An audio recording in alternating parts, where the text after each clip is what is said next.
So my first concussion was my freshman year playing freshman football, and we're going through like a tackling drill, and must have hit my head wrong. And from that day, like went to see the trainer. Trainer knew I was concussed because I couldn't answer proper questions like, "What's today?"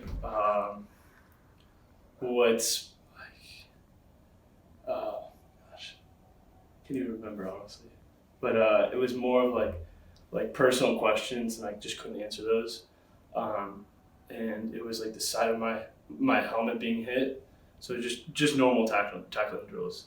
The second concussion was not from football. It's actually from skiing. I was going to Black Diamond and super icy, and I remember just falling forward and hitting my head super wrong, and the initial like reaction was like an image popped up in my mind. It was actually a picture of Scooby Doo and Shaggy. So that was like a really weird one. And then my last one was my senior year playing football, and was just using my helmet to hit. I was just using my head to hit everyone.